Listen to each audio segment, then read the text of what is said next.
Abbiamo appena finito di filmare il video per questa fantastica BMW X2 e adesso passiamo a una grande BMW, che è una BMW Serie 6 Gran Turismo.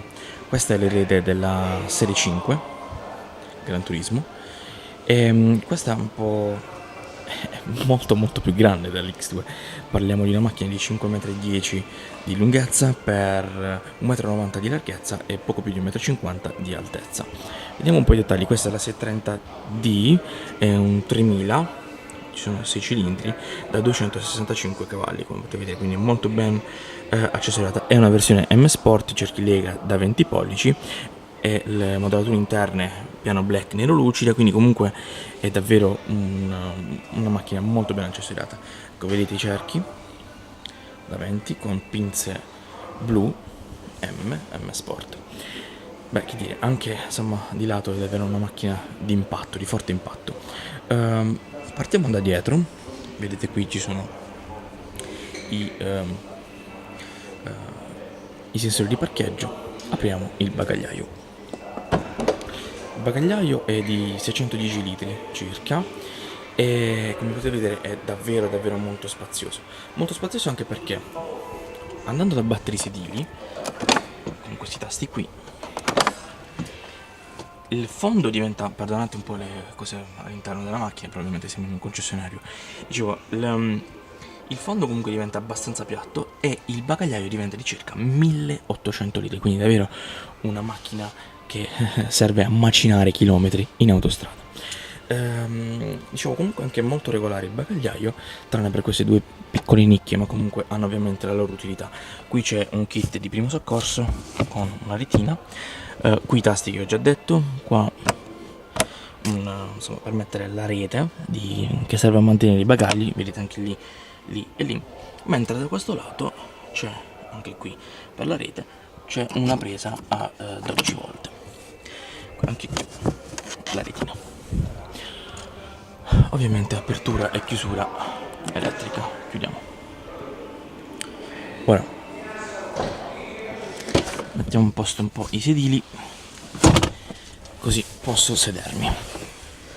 Allora, prima di cominciare a fare questo video in realtà mi sono seduto avanti e vi posso assicurare che il sedile sta al massimo indietro e come potete vedere io sono seduto comodissimo. Ovviamente non sono alto 1,85 m come Carlo, sono un po' più basso, però comunque sono davvero comodissimo e sono sicuro che anche lui sarebbe molto comodo. Chiudo lo sportello, mentre lo chiudo noto anche gli interni in alluminio satinato e il piano black nero lucido come abbiamo visto prima sulle informazioni e Alarm Cardon, davvero un ottimo sistema. La macchina ci accoglie con un suono. Qua è poco accentuato perché ovviamente è una macchina molto grande, quindi non serve, però sulla BMW X2 abbiamo visto che BMW ha diciamo quasi bucato il sedile anteriore, anche quello del passeggero, per far spazio alle persone più alte, quindi andando quasi ad inserire qui le gambe. Troviamo quindi qui le bocchette dell'aria, qua dei porta oggetti, ma suppongo sia qua dei accendisigari. No, non sono accendisigari, sono due prese da 12 volt e dicevo qui sicuramente serve per inserire il telefono. Infatti prendo il mio, vedete, il telefono va in fondo, posso anche forse metterlo in verticale e infatti davvero ottimo. E sono anche sincero, l'effetto coupé che dà il tetto non mi reca assolutamente nessun disturbo. Infatti comunque vi faccio vedere, ho 10 cm di spazio tranquillamente sulla testa, quindi non ho davvero problemi, davvero una macchina molto comoda. Andiamo avanti, andiamo a sederci davanti. Qui c'è il nostro amico Carlo. Ciao Carlo. Ciao Carlo. Ci sediamo davanti. Ecco, come vi ho detto prima, io ero seduto totalmente dietro, infatti il sedile non va più indietro. Allora, anche seduti davanti si sta davvero comodi. Noto subito sulla portiera tutti i vari comandi, finestrini, qua per settare le memorie del sedile, per chiudere la macchina, anche qui piano black e alluminio satinato. Vediamo qui sulla sinistra tutti insomma i tasti per le luci e andiamo sul volante.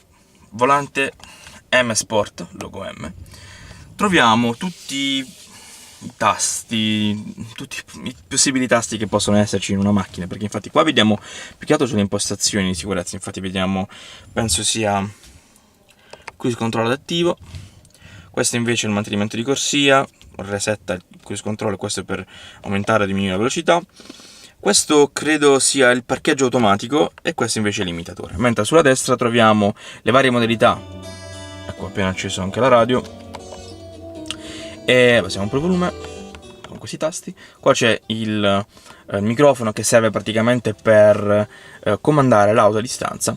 In realtà non so se l'avete visto in schermo, però ho appena notato che la macchina mi consiglia di fare un qualcosa, vediamo. Straordinario. Vediamo se mi fa cambiare, no, forse con le canzoni del telefono. Spegniamo completamente il volume, mi devo ancora abituare a questa cosa perché è davvero fantastica.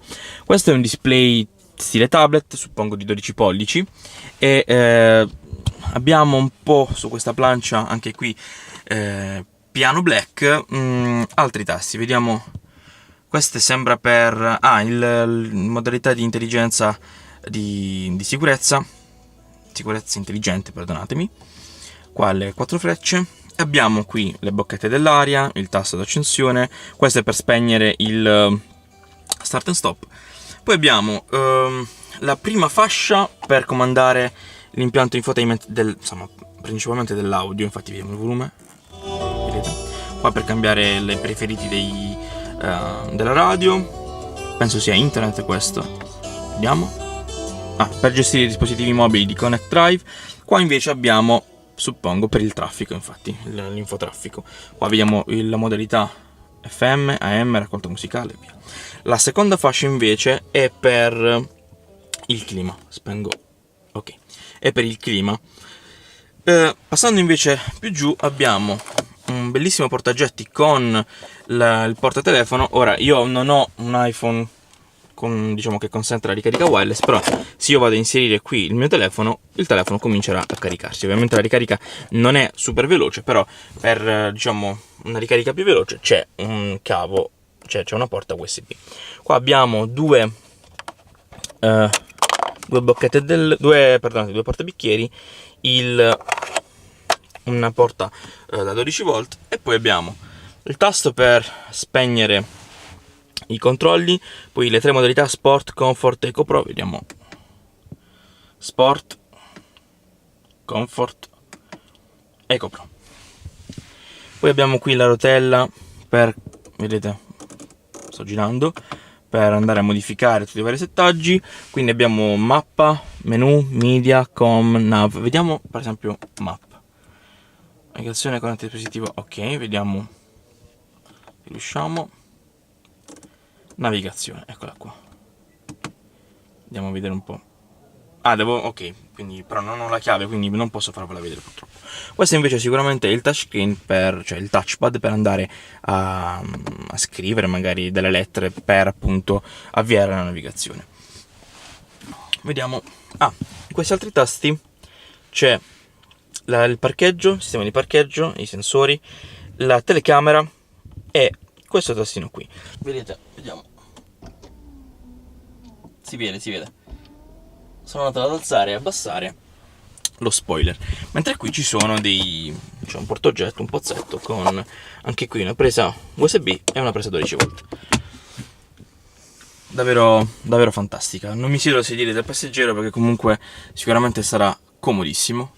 È davvero un'auto straordinaria. Ovviamente anche qui è tutto digitale, tranne il frame in alluminio satinato, che trovo davvero una soluzione molto bella, è ibrida, quindi c'è un ritorno al passato con la strumentazione analogica, però in realtà è tutto digitale, quindi davvero ottimo. Ovviamente palette anche qui del volante in alluminio. Una macchina davvero fantastica, ripeto, molto comoda e fatta per i lunghi viaggi.